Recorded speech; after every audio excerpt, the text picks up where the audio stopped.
Assalamualaikum warahmatullahi wabarakatuh. Anak-anak sekalian, kita bertemu kembali dalam pembelajaran pendidikan Pancasila kelas 7 jenjang SMP. Kali ini kita akan bersama-sama mempelajari sejarah kelahiran Pancasila. Anak-anak pasti sudah mengetahui bahwa kita punya dasar negara namanya Pancasila. Panca itu 5 sila berarti dasar. Isinya sila 1 ketuhanan yang Maha Esa, sila 2 kemanusiaan yang adil dan beradab, sila 3 persatuan Indonesia, sila 4 kerakyatan yang dipimpin oleh hikmat kebijaksanaan dalam permusyawaratan perwakilan, sila 5 keadilan sosial bagi seluruh rakyat Indonesia. Untuk pertama kali, istilah Pancasila diperkenalkan oleh Insinyur Soekarno dalam sidang BPUPK pada tanggal 1 Juni 1945. Dalam mempelajari materi mengenai sejarah kelahiran Pancasila, tujuan dari pembelajaran kita yang pertama supaya murid-murid bisa mendeskripsikan proses kelahiran Pancasila dalam sidang BPUPK. Yang kedua, mendeskripsikan perumusan Pancasila oleh Panitia 9. Kemudian yang ketiga, mendeskripsikan proklamasi dan penetapan Pancasila sebagai dasar negara. Karena itu ada 6 materi yang akan kita bahas. Pertama, terkait pembentukan BPUPK. Yang kedua, kelahiran Pancasila dalam sidang BPUPK. Yang ketiga, proses perumusan dasar negara oleh Panitia 9, yang keempat, proses pembentukan BPKI, yang kelima, detik-detik proklamasi, dan ditutup dengan materi tentang penetapan Pancasila sebagai dasar negara. Anak-anak sekalian, kita lihat hari ini ada sebuah gedung di Jakarta yang diberikan julukan sebagai Gedung Pancasila. Kenapa gedung ini diberi julukan Gedung Pancasila? Karena pada tahun 1945 di tempat inilah pertama kali dasar negara Indonesia yaitu Pancasila dirumuskan oleh para pendiri negara. Gedung Pancasila pada masa penjajahan Belanda ini dibagi menjadi gedung Volksraad, yaitu gedung Dewan Rakyat, semacam DPR pada zaman Belanda. Kemudian pada masa penjajahan Jepang, gedung ini dirubah menjadi gedung Chuo-Sang-in. Chuo-Sang-in ini merupakan Dewan Pertimbangan Pusat dari Nippon. Nah, kalau pada masa sekarang sudah dirubah menjadi gedung Pancasila. Untuk memulai sejarah kelahiran Pancasila, kita tidak bisa lepas dari sejarah penjajahan di Nusantara. Jadi negara Indonesia dulu wilayahnya dikenal sebagai wilayah Nusantara. Kita mempunyai banyak hal yang membuat para penjelajah dari seluruh dunia berdatangan ke Indonesia. Awalnya untuk mencari rempah-rempah, namun lama-kelamaan mereka akhirnya menjajah kita. Dari bukti-bukti sejarah, negara yang dianggap pertama kali menjajah wilayah kita adalah Portugis. Dia masuk sekitar 1511. Kemudian penjajah yang nomor 2 adalah Spanyol tahun 1521, sudah sampai di Maluku. Kemudian penjajah yang paling lama adalah Belanda, mulai tahun 1609 sudah mulai menguasai wilayah di Nusantara. Dan nanti pada saat Belanda menjajah Indonesia, kerajaan Belanda ini diambil alih oleh kerajaan Prancis. Maka secara teori sebetulnya saat dia menjajah Indonesia itu Belanda dijajah Prancis, berarti kita secara teori dianggap pernah dijajah Prancis mulai 1806 1811. Saat itu kita punya gubernur jenderal, antara yang paling terkenal namanya Willem Daendels. Kemudian setelah Prancis dikalahkan oleh Inggris, maka wilayah kita juga sempat diambil alih oleh Inggris untuk atau mulai tahun 1811 sampai 1816. Namun kemudian melalui traktat di London, Inggris menyerahkan daerah jajahnya kembali ke Belanda. Nah, nanti Belanda menjajah wilayah kita dalam tempo yang lumayan lama ya. Sampai saat terjadinya Perang Dunia Kedua, wilayah kita masih dikuasai oleh Belanda. Jadi Perang Dunia Kedua ini dimulai sekitar 1 September 1939, berakhir 1945. Itu terjadi dua kelompok yang saling bertentangan. Yang pertama namanya kelompok AS atau kelompok poros yang terdiri dari Jerman, Italia, dan Jepang. Sementara musuhnya adalah kelompok yang menamakan dirinya Sekutu. Di sana ada Inggris, ada Uni Soviet, kemudian banyak negara Eropa juga masuk, termasuk Prancis. Dan di pertengahan Perang Dunia Kedua, Amerika Serikat juga ikut masuk. Nah, pada tanggal 8 Desember 1941, Jepang menyerang pangkalan Amerika di Pearl Harbor di Hawaii. Inilah yang akhirnya membuat Amerika turut campur dalam Perang Dunia Kedua. Setelah menguasai wilayah sekitar Samudra Pasifik, akhirnya Jepang juga menyerbu kawasan di Asia Tenggara, termasuk Indonesia. Maka tepat tanggal 8 Maret 1942, Belanda secara resmi menyerah kepada Jepang melalui perundingan penyerahan di mana Belanda diwakili oleh Jenderal Terkorten, sementara Jepang diwakili oleh Jenderal H. Imamura bertempat di Kalijati, Subang. Semenjak itulah Indonesia secara resmi dijajah oleh Jepang. Tentunya walaupun pada awalnya kedatangan Jepang disambut dengan gembira karena dianggap pahlawan bagi bangsa Indonesia yang telah membebaskan wilayah Indonesia dari tangan penjajah Belanda, namun lama-kelamaan bangsa Jepang atau penjajah Jepang ini juga akhirnya menimbulkan banyak penderitaan kepada Indonesia. Jadi hasil bumi Indonesia dieksploitasi, akibatnya bangsa kita mengalami kekurangan pangan, kekurangan sandang, sehingga banyak yang kurus-kurus. Kemudian untuk berpakaian juga terpaksa kita menggunakan baju dari karung goni. Kemudian rakyat diperas dengan kerja paksa yang dinamakan romusa. Banyak wanita yang dipaksa menjadi jukun Yanfu untuk menjadi wanita penghibur, dan semua orang Indonesia dipaksa untuk melakukan ritual sekiri, yaitu menyembah dewa matahari pada saat matahari terbit. Nah, pada akhirnya kekuatan Jepang itu mulai banyak mengalami kekalahan di medan perang di Samudra Pasifik. Jadi Amerika berhasil menguasai wilayah-wilayah yang terdekat dengan Jepang, salah satunya wilayah Iwo Jima yang sangat dekat dengan ibu kota Tokyo. Karena itulah Jepang menginginkan supaya kekuatannya tetap bertahan, maka dia membutuhkan bantuan dari negara-negara yang dijajahnya, salah satunya Indonesia. Karena itu melalui Perdana Menteri Deki Tojo, Jepang untuk pertama kali menjanjikan kemerdekaan kepada Indonesia, dan diperkuat pada tanggal 7 September 1944 melalui Perdana Menteri yang menggantikannya, yaitu Jenderal Kuniaki Koiso, bahwa Jepang akan memberikan kemerdekaan kepada bangsa Indonesia di suatu hari. Janji yang disampaikan oleh Perdana Menteri Jepang tadi akhirnya ditindaklanjuti oleh Panglima Armada Jepang yang ke-16 yang membawa wilayah Jawa dan Madura yang bernama Jenderal Kumikichi Harada. Tepat tanggal 29 April 1945, dia mengumumkan berdirinya Dokuritsu Chunbi Chosakai atau Badan Penyelidik Usaha-Usaha Persiapan Kemerdekaan (BPUPK).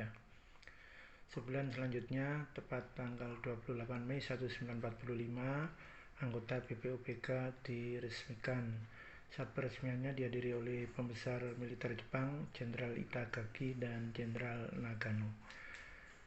Mulai tanggal 29 Mei sampai 1 Juni 1945, anggota BPUPK bersidang. Anggota BPUPK terdiri dari anggota yang berasal dari Indonesia dan Jepang. Totalnya berjumlah 76 orang.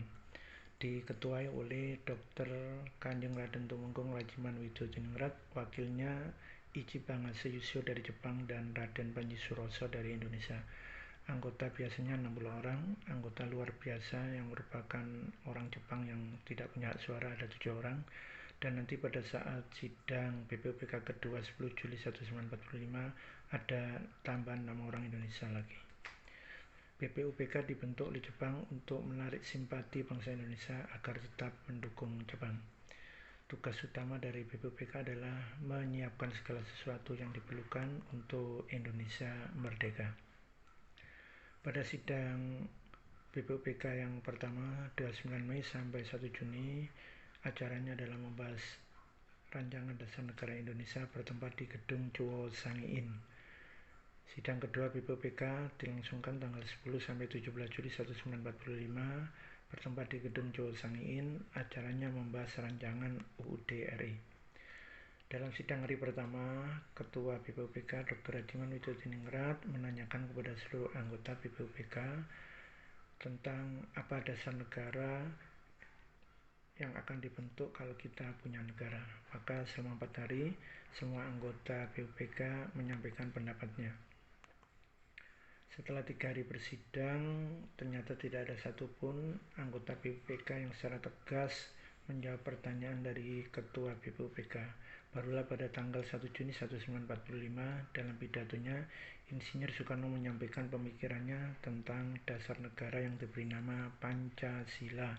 Panca artinya 5, sila artinya dasar, karena dia terinspirasi oleh 3 hal. Yang pertama, rukun Islam jumlahnya 5, jumlah jari setiap tangan ada 5, kemudian panca indera manusia juga ada 5. Bunyi Pancasila yang dirumuskan Insinyur Soekarno: yang pertama, nasionalisme atau kebangsaan Indonesia; 2, internasionalisme atau perikemanusiaan; 3, mufakat atau demokrasi; 4, kesejahteraan sosial; 5, ketuhanan yang berkebudayaan. Soekarno juga bicara kalau Pancasila ini bisa diperas menjadi 3 sila maka dinamakan Trisila, dan Trisila bisa diperas menjadi 1 sila dinamakan Eka Sila yang isinya adalah gotong royong. Sampai sidang pertama BPUPK membahas rancangan dasar negara, anggota BPUPK hanya menyepakati nama Pancasila sebagai dasar negara Indonesia, namun belum sepakat terkait rumusan sila-sila Pancasila. Akhirnya dibentuklah panitia kecil yang beranggotakan 9 orang dengan tugas untuk merumuskan sila-sila Pancasila. Panitia 9 ini bekerja bertempat di rumah Insinyur Soekarno, Jalan Pegangsaan Timur nomor 56. Anggotanya adalah Haji Agus Salim, Insinyur Soekarno, Mr. A.A. Maramis, Abi Kusno Cokro Suyoso, Abdul Kahar Muzakir, Dr. Andes Muhammad Hatta, Mr. Muhammad Yamin, Ki Haji Wahid Hasim, Mr. Ahmad Subarjo. Itulah 9 anggota Panitia 9. Panitia 9 ini mencerminkan 2 aliran dalam BPUPK. Yang pertama adalah aliran atau golongan Islam nasionalis, yang kedua golongan nasionalis religius. Golongan Islam terdiri dari Ki Haji Wahid Hasim, Abdul Kahar Muzakir, Abi Kusno Cokro Suyoso, dan Haji Agus Salim. Sedangkan golongan nasionalis terdiri dari Dr. Andes Muhammad Hatta, Mr. Ahmad Subarjo, Mr. Muhammad Yamin, dan Mr. A.A. Maramis. Insinyur Soekarno bertindak sebagai penengah sekaligus ketua Panitia 9. Setelah rapat, tepat tanggal 22 Juni 1945, Panitia 9 berhasil menyusun Piagam Jakarta, di mana di dalamnya terdapat rumusan sila Pancasila. Piagamnya dikasih nama Piagam Jakarta untuk menghormati hari ulang tahun kota Jakarta tepat tanggal 22 Juni. Di dalam Piagam Jakarta terdapat rumusan dasar negara. Sila satunya berbunyi, ketuhanan dengan kewajiban menjalankan syariat Islam bagi pemeluk-pemeluknya, 2 kemanusiaan yang adil dan beradab, 3 persatuan Indonesia, 4 kerakyatan yang dipimpin oleh hikmat kebijaksanaan dalam permusyawaratan perwakilan, 5 keadilan sosial bagi seluruh rakyat Indonesia. Setelah berhasil menyelesaikan tugasnya baik untuk menyusun dasar negara Pancasila maupun menyusun Undang-Undang Dasar Negara Indonesia dalam 2 sidang BPUPK, maka tepat tanggal 7 Agustus 1945 BPUPK akhirnya dibubarkan oleh Jepang, dan sebagai gantinya dibentuklah PPKI, Panitia Persiapan Kemerdekaan Indonesia atau Dokuritsu Junbi Inkai. Tugas PPKI adalah melanjutkan tugas BPUPK untuk mempersiapkan kemerdekaan Indonesia. PPKI beranggotakan awalnya 21 orang, namun kemudian ditambah 6 orang lagi oleh Insinyur Soekarno tanpa persetujuan Jepang. Ketua PPKI adalah Insinyur Soekarno, wakilnya adalah Dr. Andes Muhammad Hatta. Secara simbolis, anggota PPKI dilantik oleh Jenderal Terauchi yang mendatangkan 3 anggota PPKI, yaitu Insinyur Soekarno, Dr. Andes Muhammad Hatta, dan Dr. Rajiman Widodiningrat ke markas militer Jepang wilayah Asia Tenggara yang ada di Dalat, Saigon, Vietnam. 3 orang pemimpin Indonesia itu berangkat dari Jakarta tanggal 8 Agustus 1945. Baru tanggal 12 Agustus 1945, 3 orang itu bertemu dengan Jenderal Hisaichi Terauchi, dan tanggal 14 Agustus mereka baru kembali ke Jakarta. Nah, pada saat 3 pemimpin Indonesia bertolak ke Dalat, Vietnam, tepat tanggal 6 dan 9 Agustus 1945, 2 bom atom ini dijatuhkan oleh sekutu atau Amerika Serikat di Hiroshima dan Nagasaki. Pada tanggal 12 Agustus 1945, Jenderal Terauchi yang merupakan pimpinan Angkatan Perang Jepang wilayah Asia Tenggara itu menyatakan bahwa pelaksanaan kemerdekaan Indonesia akan diserahkan kepada PPKI. Maka 3 orang itu akhirnya kembali. Tepat 14 Agustus mereka sudah berada di Jakarta bersamaan dengan pengumuman penyerahan Jepang kepada sekutu tanggal 14 Agustus. Saat itu tokoh-tokoh Indonesia diantaranya Sultan Syahrir itu menyampaikan kabar kekalahan Jepang atau penyerahan Jepang kepada Dr. Andes Muhammad Hatta. dan menginginkan agar Indonesia segera diproklamasikan oleh Insinyur Soekarno supaya kita terhindar dari lapar. Kemerdekaan Indonesia itu merupakan pemberian dari Jepang. Namun usulan Sutansari ditolak oleh Dr. Andes Muhammad Hatta karena proklamasi kemerdekaan menurut Dr. Andes Muhammad Hatta sudah diserahkan kepada PPKI. Kalau dilakukan oleh Insinyur Soekarno itu berarti merampas hak anggota PPKI. Selain itu, Insinyur Soekarno sendiri juga masih meragukan kebenaran bahwa Jepang telah menyerah kepada sekutu, sehingga Soekarno tidak bersedia memproklamasikan kemerdekaan seorang diri.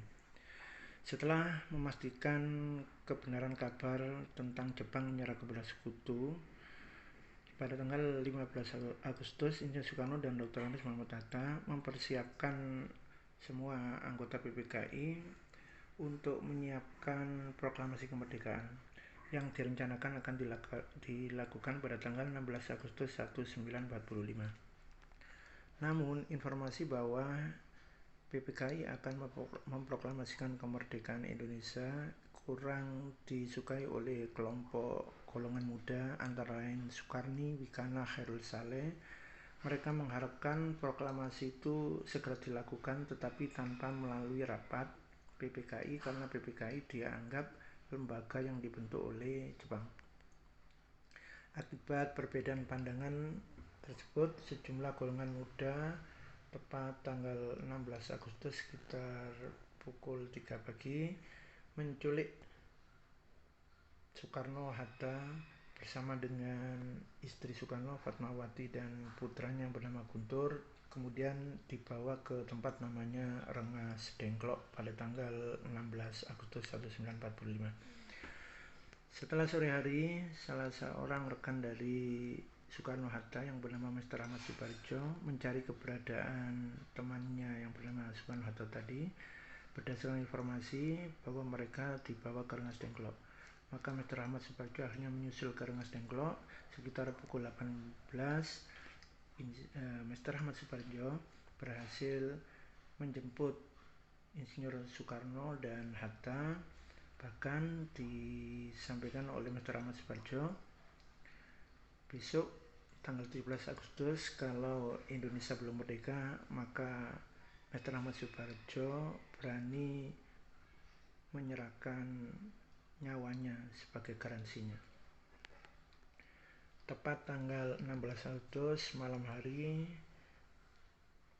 Insinyur Soekarno, Mr. Ahmad Suparjo, Hatta, dan tokoh-tokoh muda sampailah di Jakarta. Nah, saat itu para anggota PPKI sebetulnya mereka itu bersiap di Hotel Des Indes Jakarta untuk menyiapkan proklamasi. Namun karena situasi sangat gawat, Jepang melarang adanya rapat di hotel tersebut. Nah, saat mereka mengalami kesulitan mencari tempat untuk menyusun naskah proklamasi, kembali Mr. Ahmad Suparjo mempunyai solusi. Jadi Mr. Ahmad Suparjo ini menghubungi perwira Jepang Angkatan Laut yang bernama Laksamana Tadashi Maeda yang kebetulan sangat bersimpati dengan kemerdekaan Indonesia. Kemudian Mr. Ahmad Suparjo menghubungi, ternyata Maeda bersedia rumahnya dipakai tempat menyusun naskah proklamasi.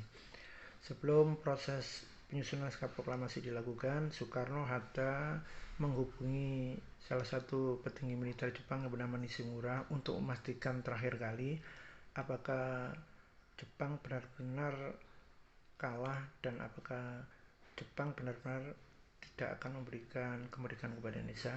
Jawaban dari Jenderal Nishimura bahwa mulai tanggal 16 Agustus jam 12 semua wilayah jajahan Jepang harus dipertahankan oleh Jepang, tidak boleh dimerdekakan.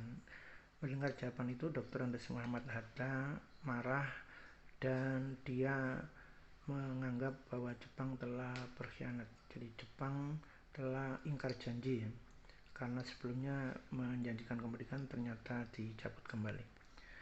Akhirnya tepat pukul 24 tanggal 16 Agustus atau dini hari tanggal 17 Agustus, semua anggota PPKI, tokoh-tokoh pemuda itu sampailah di rumah Laksamana Maeda Kedatangan mereka disambut oleh Laksamana Meda, cuma Laksamana Meda memberikan syarat bahwa rumahnya dilarang dipakai untuk tempat rapat, tapi hanya boleh dipakai untuk tempat kumpul-kumpul menyiapkan kemerdekaan Indonesia.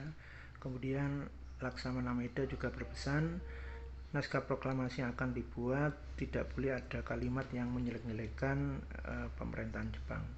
Saat itu tokoh-tokoh Indonesia bersedia, maka Laksamana Meda akhirnya pamit masuk ke kamar tidurnya. Setelah Laksamana Meda pamit untuk beristirahat tidur di ruang tidurnya, Insinyur Soekarno, Dr. Andes Muhammad Hatta, dan Mr. Ahmad Suparjo berpindah ke ruang tamu yang lebih kecil untuk menyusun naskah proklamasi. Naskah proklamasi yang ditulis tangan oleh Insinyur Soekarno itu dibacakan di depan hadirin yang ada di ruang tamu dan disetujui oleh yang hadir. Nah, setelah proses itu selesai, maka kemudian naskah tersebut diketik oleh Sayuti Melik didampingi oleh BM Dia. Kemudian setelah selesai diketik, akhirnya ditandatangani oleh Soekarno Hatta di atas piano. Nah, berakhirlah proses penyusunan naskah proklamasi kemerdekaan Indonesia dan para tokoh pendiri bangsa itu akhirnya bubar. Pagi harinya, tepat tanggal 17 Agustus, jam 10 pagi, hari Jumat Legi, bulan Ramadan, proklamasi kemerdekaan Indonesia dibacakan oleh Insinyur Soekarno. Kemudian, sore harinya, tanggal 17 Agustus 1945, Wakil Ketua PPKI Dr. Andes Muhammad Hatta mendapatkan tamu yang tergopoh-gopoh. Mereka adalah utusan dari Indonesia Timur. Mereka itu menyatakan bahwa kalau besok tanggal 18 Agustus Dasar Negara Indonesia sila satunya ada kata-kata yang mengandung Islam, maka mewakili orang Indonesia Timur mereka menyatakan akan berpisah dari negara Indonesia. Ancaman yang disampaikan oleh utusan dari Indonesia Timur itu pada akhirnya dicarikan solusinya besok harinya, tepat tanggal 18 Agustus pada saat persidangan PPKI. Sebelum sidang dimulai, 3 tokoh Islam yaitu Ki Bagus Sadikusumo, Ki Haji Wahid Hasyim, dan Tengku Muhammad Hasan diajak menyelesaikan permasalahan itu oleh Dr. Andes Muhammad Hatta. Akhirnya Ki Bagus Sadikusumo menyatakan, demi keutuhan bangsa dan negara, kami mewakili golongan Islam ikhlas mencoret 7 kata yang dipermasalahkan oleh orang Indonesia Timur kemarin. Karena itulah sila 1 Pancasila versi Piagam Jakarta itu akhirnya dirubah menjadi ketuhanan yang Maha Esa. Nah, setelah proses memecahkan permasalahan tadi selesai, maka rapat dibuka dan rapat PPKI tanggal 18 Agustus 1945 menghasilkan 3 keputusan penting. Yang pertama, mengesahkan Undang-Undang Dasar Negara Republik Indonesia. Yang kedua, menetapkan Soekarno-Hatta sebagai Presiden dan Wakil Presiden Republik Indonesia. Dan yang ketiga, membentuk Komite Nasional Indonesia Pusat. Demikian sejarah kelahiran Pancasila dari proses perumusan hingga pengesahan.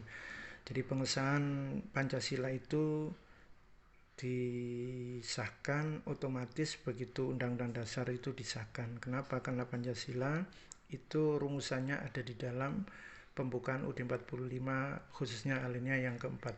Dengan disahkannya UUD 1945 berarti disahkan pula Dasar Negara Pancasila. Demikian sekilas materi mengenai sejarah kelahiran Pancasila. Semoga bermanfaat. Saya akhiri. Assalamualaikum warahmatullahi wabarakatuh.